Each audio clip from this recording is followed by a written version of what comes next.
Pablo siempre se caracterizaba por ser un hombre decidido, intrépido, osado. Y sabiendo que faltaba poco para que Jerusalén pueda ser destruido, él decidió visitarlos por última vez. No tenía miedo ni siquiera a ser rechazado o ser muerto. Él ya sabía acerca de los peligros que le esperaban allá. Y mientras iba, al pasar por Tiro y Cesarea, allí se encontró con advertencias y consejos que lo estimulaban a cambiar sus planes para que no pueda ir a Jerusalén.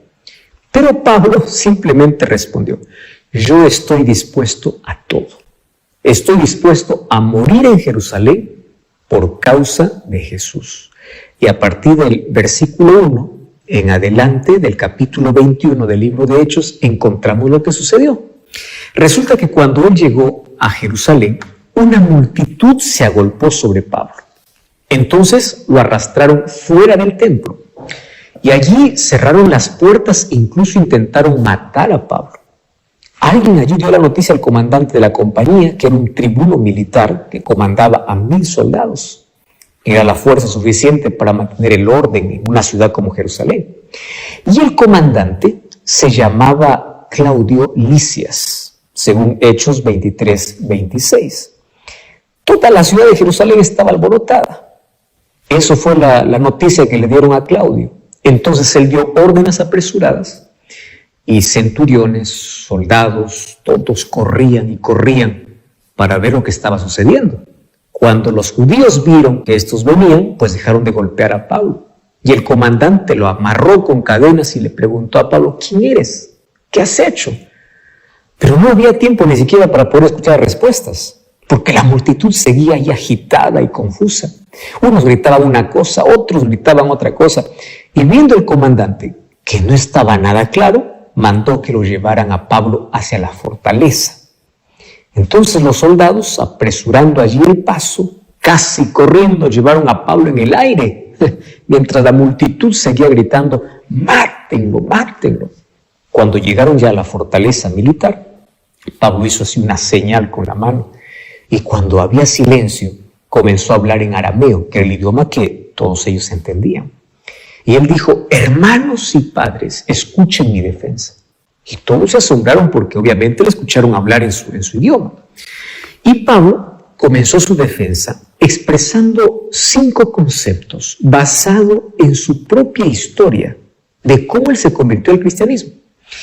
Y el primer concepto está en Hechos capítulo 22, versículo 3. Allí dice que el cristianismo no es inferior al judaísmo, porque los judíos estaban acostumbrados al concepto de que no había nada superior al judaísmo, porque todo lo sagrado que tenían en su religión obviamente venía directamente de Dios, claro, con excepción de sus tradiciones, ¿verdad? Ellos sostenían una religión de pura formalidad y sin valor espiritual, porque más eran las tradiciones que lo que Dios les había ordenado. Sin embargo, el cristianismo, dice Pablo, no es diferente. ¿Por qué? En primer lugar, porque el cristianismo aceptaba el contenido del Antiguo Testamento. Ahora, con la diferencia de que el cristianismo aceptaba a Jesucristo, lo aceptaba como el Mesías. Por lo tanto, los cristianos ya no practicaban más las leyes ceremoniales que apuntaban al sacrificio de Cristo. Entonces, al aceptar a Cristo como el Mesías, el cristianismo confirmaba. ¿Qué cosa confirmaba? Todas las profecías de las Escrituras sobre Jesús. Lo que produjo entonces la diferencia entre el judaísmo y el cristianismo no fue el cumplimiento de las profecías antiguas sobre el Mesías, sino fue el rechazo del judaísmo. O sea, los judíos, sabiendo tanto sobre Jesús, lo rechazaron y los cristianos lo aceptaron. Entonces Pablo causó un impacto fuerte por la seguridad con la cual él hablaba. Tú sabes que cuando hablaba no tenía timidez, con voz firme, voz profunda, él decía así: hermanos, decía, yo soy judío, yo nací en Tarso de Cilicia, pero yo fui criado en esta ciudad. Y él incluso narra: Gamaliel fue mi profesor, él me enseñó la ley de nuestros antepasados, yo he sido tan celoso de Dios como cualquiera de ustedes. O sea, su identidad quedó clara su educación, su fidelidad, y no había diferencia entre él y cualquiera de los judíos que le escuchaba. El segundo concepto que presenta en el capítulo 22, está en el versículo 4 y versículo 5, es la intransigencia religiosa que produce muerte. Pablo dice que en su celo que él sentía por Dios, él mismo describió su vida antes del encuentro con Jesús. Y él dice, yo perseguía a este camino hasta la muerte. Yo prendía a esos hombres y mujeres entregándoles en la cárcel. Ahora, solo esa declaración debería haber convencido a la multitud de que de que la intransigencia no es buena. Además, él agregó, así ustedes pueden, dice, confirmarlo al sumo sacerdote y todo el consejo de ancianos, porque inclusive yo tuve cartas de ellos. Por eso yo estaba yendo para Damasco, para traer a aquellos cristianos que estaban allá en Jerusalén, o en Damasco, para traerlos a Jerusalén, para que aquí fuesen castigados o muertos. A partir del versículo 6 hasta el versículo 11, presenta el tercer concepto. Dios no deja en tinieblas a nadie. Porque después de establecer la verdadera identidad del cristianismo y luego de haber mostrado el sentido moral de la intransigencia, estaba listo para explicar su conversión. Y él contó, allí dice, ¿qué cosa es lo que sucedió? Que al torno del mediodía, cuando yo me acercaba para Damasco, una intensa luz del cielo resplandeció alrededor de mí. Y yo caí al suelo, mientras oía una voz que me decía, Saulo, Saulo, ¿por qué me persigues? Y yo respondí, ¿quién eres, Señor? Y él dijo, yo soy Jesús de Nazaret, a quien tú persigues. Y ahí la respuesta, Señor, ¿qué quieres que haga? Y la respuesta de Dios fue, pues levántate, entra a Damasco y ahí se te dirá todo lo que yo quiero que hagas. Luego presenta el cuarto concepto. Todos los creyentes tienen una misión divinamente encomendada. A partir del versículo 12 al versículo 16 habla acerca de esa misión. 2 pasos siguió Dios para darle a Pablo la misión de su vida. Le devolvió la vista y le dio la tarea de testificar. Y lo hizo a través de Ananías. Y él dice, vino a verme Ananías, un hombre que fielmente observaba la ley, era respetado por todos los judíos que vivían allí. Ahora, esta información era importante para esa gente, pero Pablo continúa allí con su historia y dice, Ananías se puso a mi lado y me dijo, hermano Saulo, recibe la vista. Y en aquella misma hora yo pude ver. O sea, Dios no solamente le devolvió la vista, también lo capacitó para la misión. Y luego, Ananías, ¿qué cosa es lo que le dice? El Dios de nuestros antepasados te ha escogido para que conozcas su voluntad y también para que veas al justo y oigas las palabras de su boca. O sea, no se trataba de otro Dios. Era el mismo Dios de Abraham, el Dios de Israel, el Dios de Jacob, el Dios de todos los padres de la nación. Él es quien había mostrado a Jesús.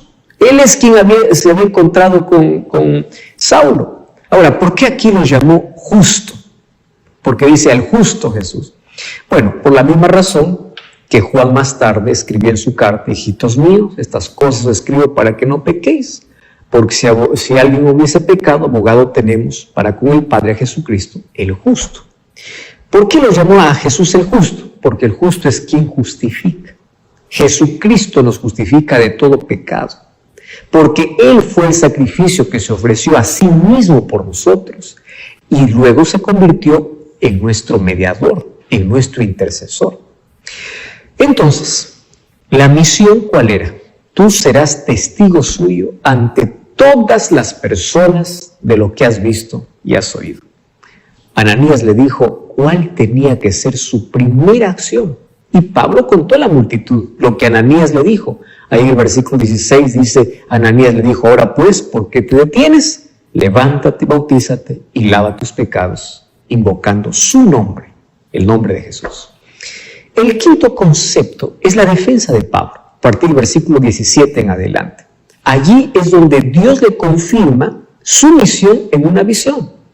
Y la visión ocurrió de un modo que debería haber despertado la aceptación del pueblo.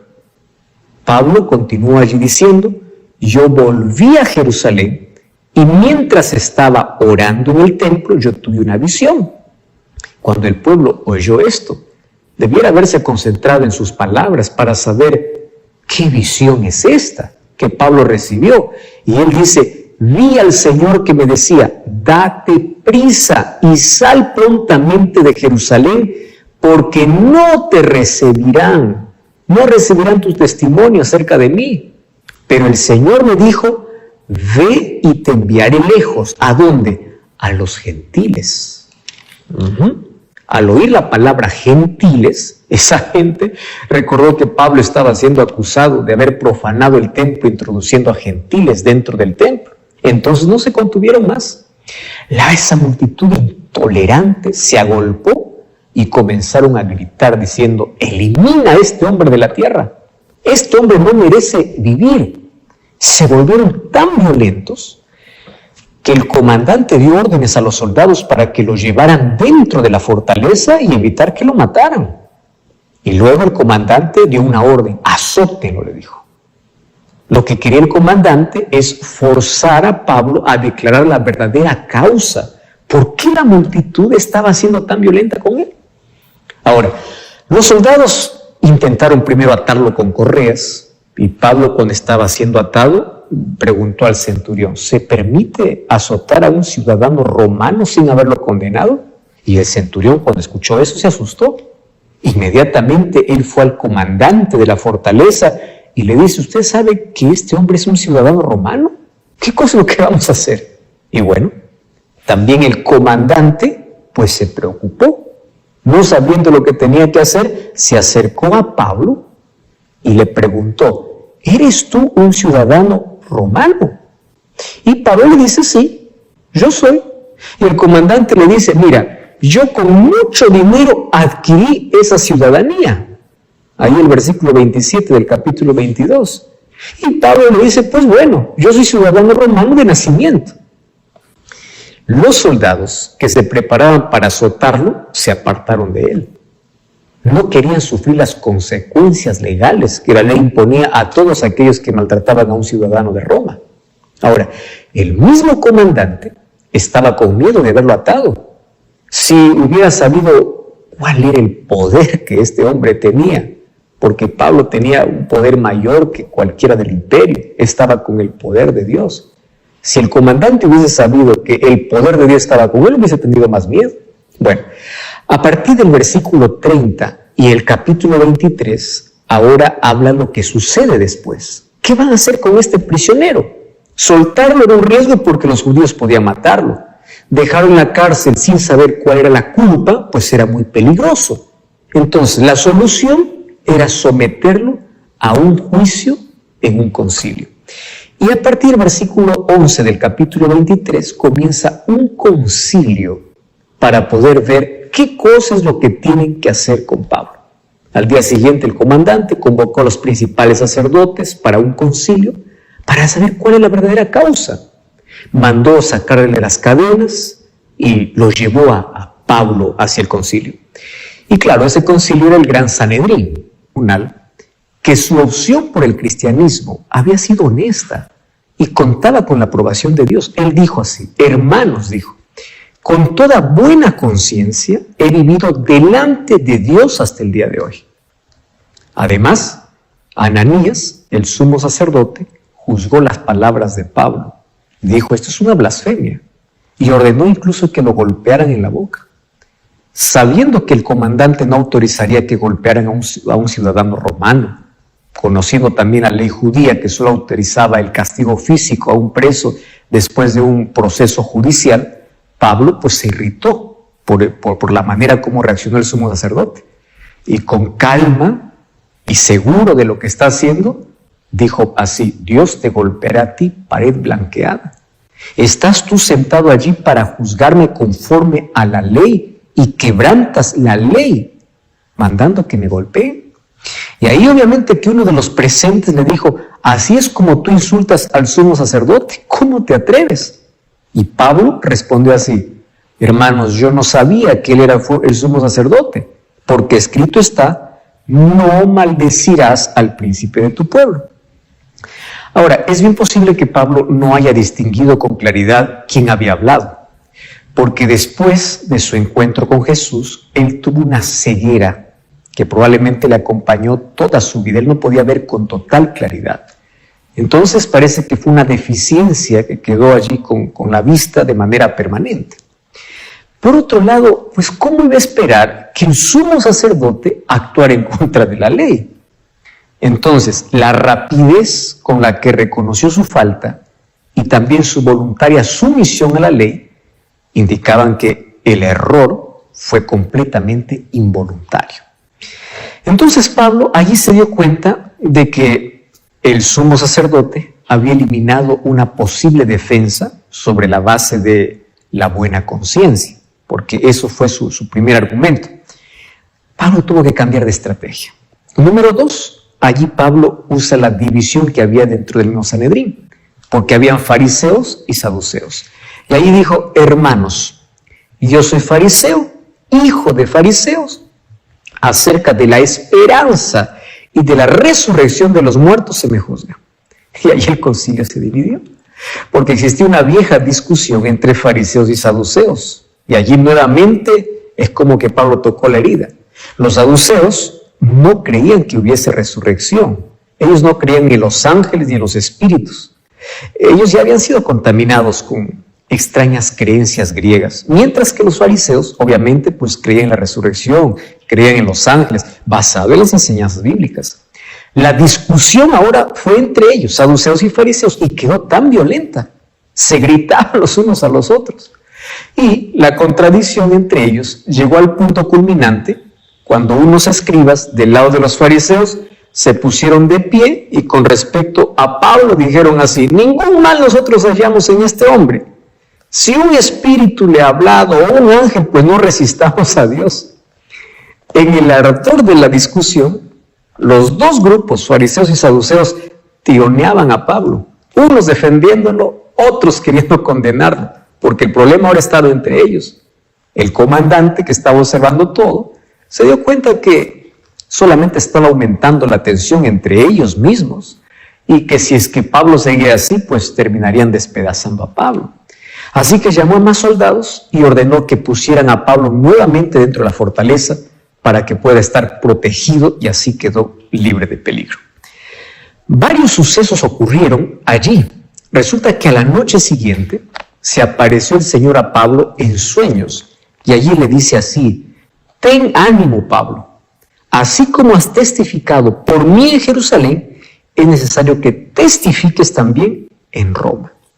Entonces aquí Pablo recibió la confirmación de que el Señor estaba dirigiendo todo, y todo lo que estaba ocurriendo era solo una forma para llevarlo a las más altas autoridades del imperio, a quienes tenía que predicar el Evangelio. Luego, después de haber sucedido otras cosas, a partir del capítulo 23, versículo 23 en adelante, habla de que el comandante decidió retirar a Pablo del peligro que corría en Jerusalén, porque ya habían intentado matarlo varias veces allí. Y él decidió enviarlo ante el gobernador, que se llamaba Félix. Félix tenía su sede en Cesarea, que estaba a unos 100 kilómetros hacia el noroeste de Jerusalén. Resulta que Herodes el Grande había construido esa ciudad en 12 años, y el nombre de Cesarea era un homenaje a César Augusto, al emperador. Esta ciudad había sido planeada para ser la sede del gobierno de la provincia romana de Judea. Y Cesarea era el centro de exhibición de la cultura romana. Tenía un anfiteatro, un enorme templo dedicado a César. Habían grandes estatuas del emperador. Y fue allí que fue enviado Pablo. El comandante quería estar seguro que nada y que nadie le hiciera ningún daño. El viaje no era tan corto, así que mandó a 2 centuriones, 200 soldados, 60 jinetes o 70 jinetes y 200 lanceros. Pablo fue como un guardia de un alto oficial del imperio. Además, prepararon varios caballos, animales de carga, para que Pablo pudiese llevar todas sus pertenencias. Y la orden del comandante era entregarlo a Félix sano y salvo.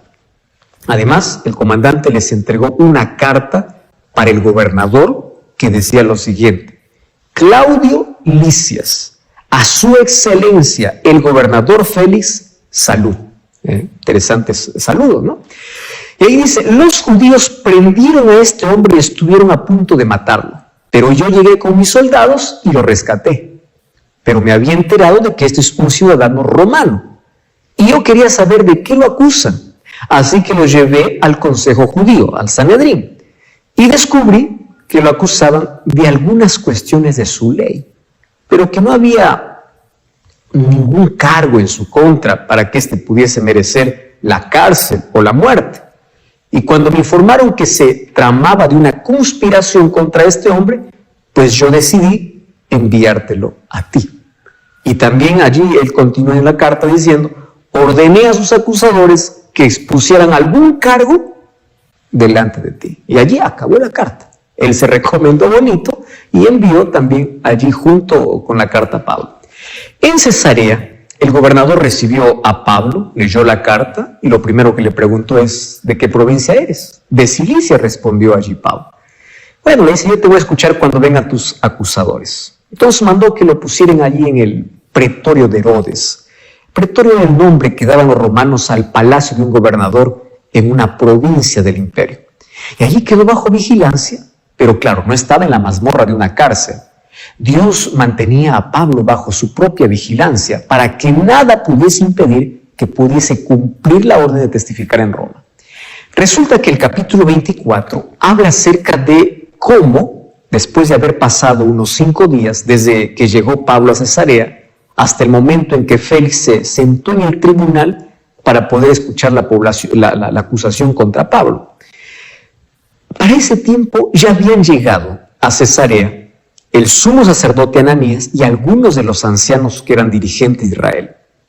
Y ellos habían traído a un hombre llamado Tértulo, que era un orador, abogado de prestigio, para que pueda acusar directamente a Pablo. Y Tértulo allí comenzó un discurso, y su discurso tenía 3 partes. La primera era una adulación, la otra era una acusación, y la última, pues allí muy breve, tenía el objetivo de inducir a la decisión de la mente inducir la mente del emperador o del gobernador para que tome una decisión. La adulación comienza así: oh excelentísimo Félix, bajo tu comando hemos disfrutado del largo periodo de paz. Con profunda reconocimiento, ¿no? O profunda gratitud, reconocemos todo lo que tú has hecho. Y tú sabes que esto era apenas una adulación, que tenía por objetivo conquistar la voluntad del gobernador para que la acusación que él presentaba pudiese aceptarlo. Bueno, luego Tértulo continuó, y allí él dice, yo quiero no importunarte más, mas yo te ruego que con la bondad que te caracteriza, que tú puedas escucharme de manera breve. Y bueno, bondad no tenía el gobernador. Todo lo que este abogado hacía era adular tanto al gobernador para que tome una decisión rápida en favor de los acusadores. Y allí presenta la acusación, 2 elementos de la acusación. En primer lugar, dice así, este hombre es una plaga. Eso es lo primero que dijo, este es un criminal. Y entre sus crímenes, obviamente incluyó la provocación de disturbios entre los judíos de todas las partes. Le acusó de ser cabecilla de una secta llamada los nazarenos. Claro que la traición allí al imperio estaba implícita. Eso era una falta muy grave. Y después dijo, incluso trató de profanar el templo. Por eso le prendimos. Tértulo acusó a Pablo de cometer acciones contra la ley de Roma y contra la ley de Israel. O sea, por todos lados era culpable. Él tenía que ser condenado, ya sea por romanos o por los judíos. Esta conclusión fue el intento de inducir a una decisión rápida en la mente del gobernador. Y mira cómo termina este Tértulo. Le dice, tú mismo, al interrogarlo, podrás comprobar que todas nuestras acusaciones son verdaderas. Esto es un mensaje subliminal perfecto. Es como decirle, ni siquiera necesitas interrogarlo para saber la verdad sobre sus crímenes. Pero si quieres, interrógalo para poder comprobarlo. Y cuando esté todo comprobado, pues condénalo. Eso es lo que estaba diciendo este hombre. Capítulo 24, a partir del versículo 10 al 21, dice que Félix hizo una señal a Pablo, autorizándole a hablar. Y Pablo presentó su defensa sobre la base que había actuado con toda limpia conciencia. Ahora, el contraste entre el discurso de Pablo y de Tértulo pues es impresionante, porque Pablo no aduló a Félix. En la introducción solo habló del tiempo que había actuado como juez de la nación y le dijo así: yo sé, le dice Pablo, que desde hace mucho tiempo eres juez de esta nación, así que de buena gana presento mi defensa. ¿Cómo se defendió? Primer argumento, la brevedad del tiempo. Él dice así: mira, no hace más de 12 días que yo subí para adorar a Jerusalén. Resulta que desde que Pablo había llegado a Jerusalén hasta el día en que estaba ahora compareciendo ante Félix, habían pasado apenas 14 días. Claro que Pablo no contó el día de su llegada ni el día que estaba ante Félix, por eso es que dice apenas son 12 días. Ahora, su defensa consistía en lo siguiente: si yo estuve solamente 12 días, ¿de dónde sale la idea de que yo realicé una sedición? ¿De dónde sale? Yo no tenía ni siquiera tiempo para eso.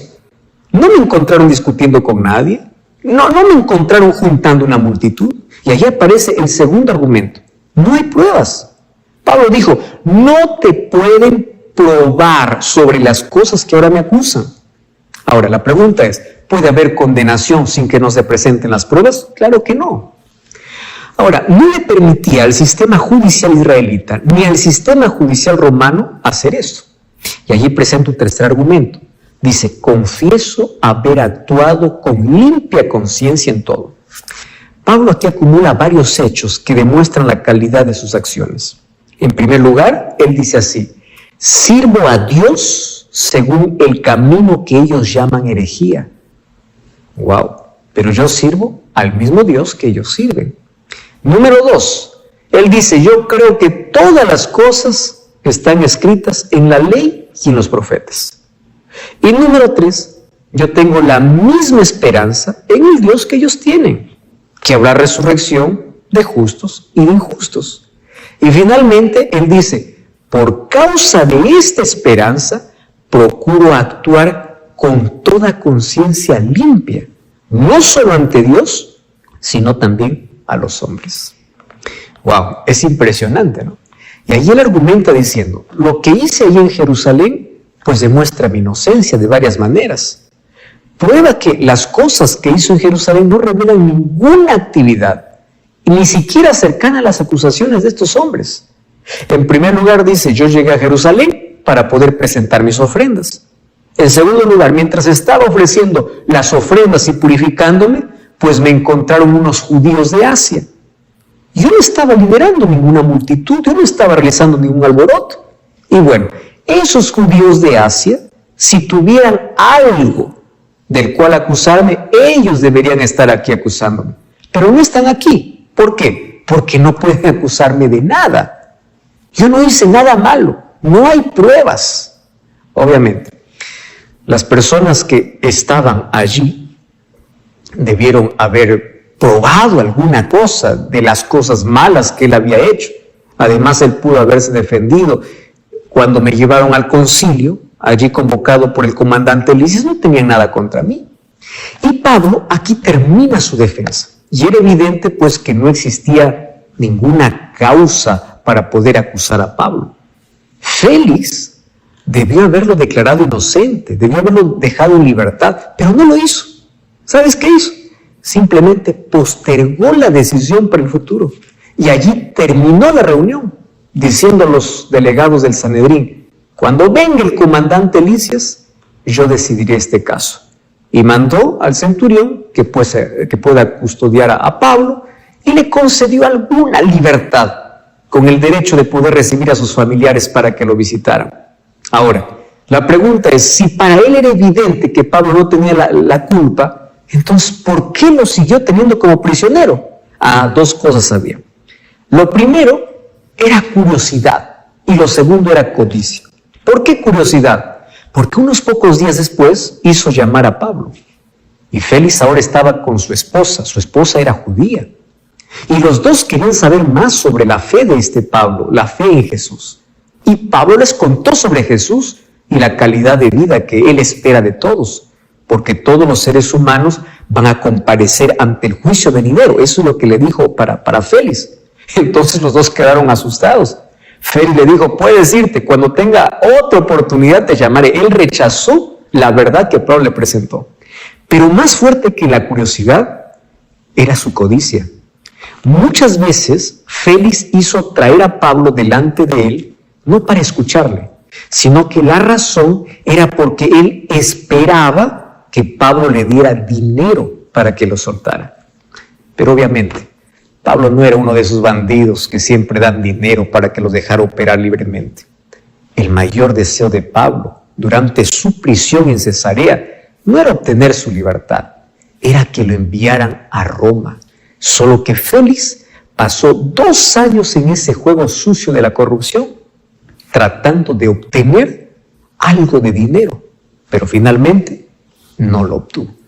Y todavía la historia continúa, porque resulta que después de esos 2 años se produjo una lucha violenta entre judíos y gentiles, allí en Cesarea. Félix trató allí de apaciguarlos, pero la violencia de sus además, las acusaciones de ellos era pura mentira. En ese momento, el gobernador, que había actuado muy políticamente al visitar a los líderes judíos, pues quiso congraciarse con los judíos.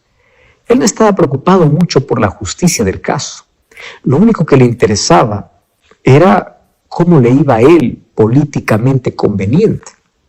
Pero él cometió un error ahí en su estrategia, porque en lugar de tomar una decisión, él mismo transfirió la decisión a Pablo y le preguntó así, ¿tú estás dispuesto a subir a Jerusalén para que yo te juzgue allí?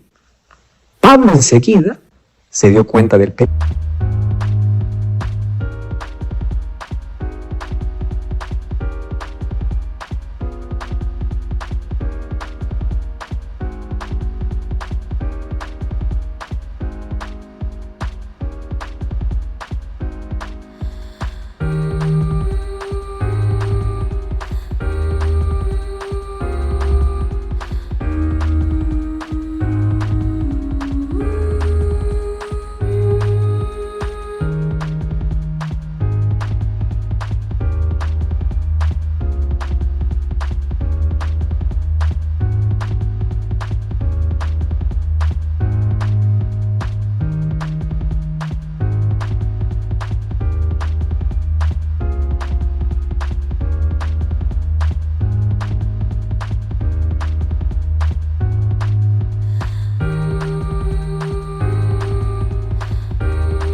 Peligro.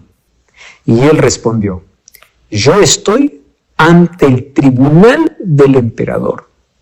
Este es el lugar donde yo debo ser juzgado. Yo no he hecho ningún agravio a los judíos, como tú muy bien sabes. Y si fuera culpable de algo, pues entonces aquí estoy. Yo no me rehúso a morir. Pero como todas sus acusaciones son falsas, aquello que los judíos han formulado contra mí, nadie tiene derecho a entregarme a ellos. Esa fue la respuesta, ¿no? ¿Cómo es que usted me va a entregar a los judíos solamente por complacerlos?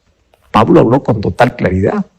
Él expuso allí su inocencia, las intenciones asesinas también de sus enemigos, la motivación política del gobernador, y él allí obviamente habló sobre un derecho de un juicio justo. Y él dijo, apelo al emperador. Festo quedó un poco irritado, ¿no? Consultó allí con sus asesores, quienes le dijeron, bueno, si es que él quiere ir al emperador, pues ese es un derecho que todo ciudadano romano tiene, especialmente cuando el ciudadano sospecha que la causa por el cual se le está acusando está manejado con mala intención.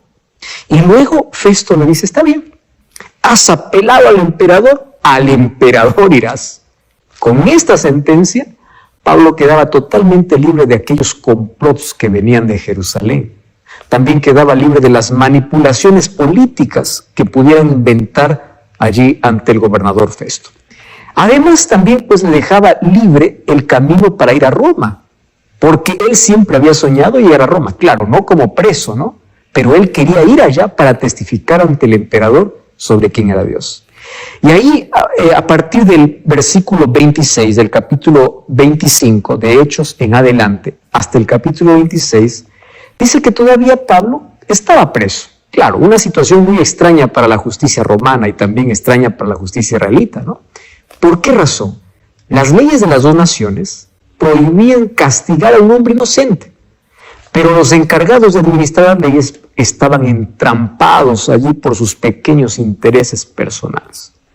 Los jueces romanos, por la codicia de dinero y de poder político, mientras que los jueces israelitas, por el odio que sentían contra Pablo. Por eso es que no llegaron a ningún acuerdo. Estuvo allí 2 años Pablo.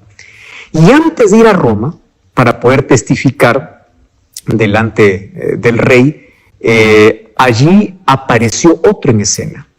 Resulta que Agripa había sido nieto de Herodes el Grande. Ahora, cuando su padre murió, en el año 44, Agripa estaba en Roma. Y el emperador Claudio quiso hacerlo sucesor de su padre, solo que era demasiado joven, solamente tenía 17 años.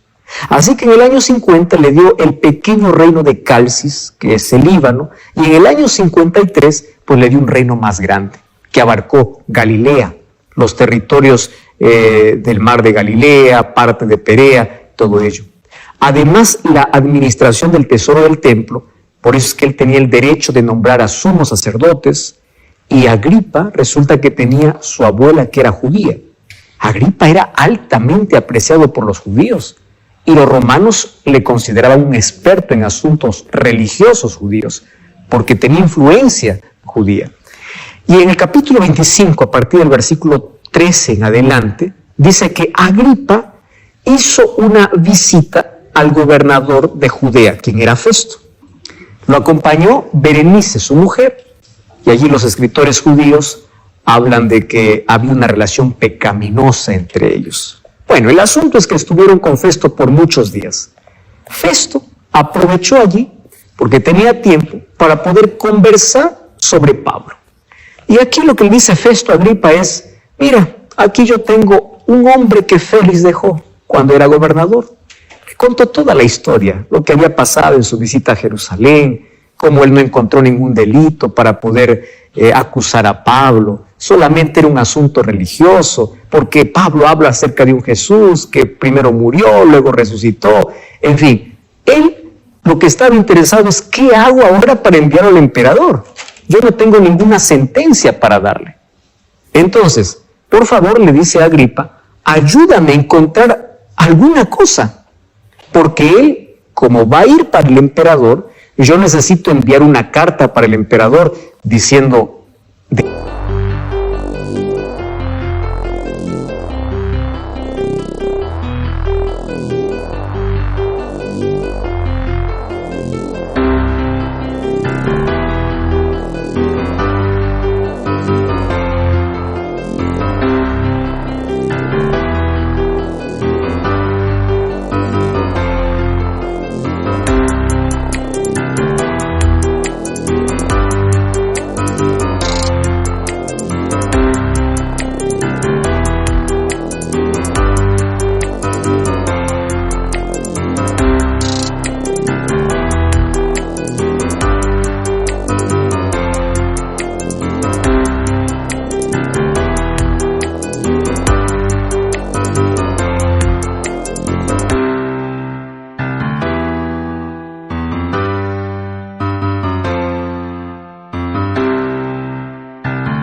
algo se le acusa, si no, ¿cómo lo voy a enviar? Entonces el rey Agripa le dice, está bien, a mí me gustaría oír a este hombre. Y al día siguiente Festo reunió al tribunal. Ahí estaba el rey Agripa con su esposa Berenice, ahí estaban los comandantes y los principales de la ciudad. Todos ellos entraron en la audiencia. Festo allí dio un discurso en el que justificaba la reunión y él comenzó diciendo, rey Agripa y todos los presentes, aquí está este hombre respecto de quien toda la multitud de los judíos me ha demandado allí en Jerusalén y ahora están pidiendo a gritos su muerte. Pero yo no encontré ningún mal, ninguna cosa digna de muerte. Entonces, él mismo dice que quiere ir al emperador. Entonces yo he determinado que él puede ir. Bueno, Aquí el asunto es que Festo estaba diciendo al rey Agripa de manera indirecta: ayúdame a encontrar alguna acusación para enviarle a este hombre al emperador. Lo que hizo Pablo es presentar aquí ante Agripa su testimonio, la manera como Dios lo alcanzó, la manera, el encuentro que tuvo con Jesús. Y él termina diciendo: pues Agripa, yo no fui rebelde a la visión celestial. Por esta causa me están acusando, porque yo escuché el llamado de Dios. En ese momento Festo no se contuvo y le dice así: Pablo, tú estás loco. Muchas letras te han hecho perder la cabeza. Y allí Pablo le dice: excelentísimo Festo, no estoy loco, yo estoy sensato. Luego allí Pablo dio un giro y habló con el rey Agripa en una conversación de una manera muy elegante. Se dirige a Agripa y le dice: el rey está familiarizado con estas cosas. Claro,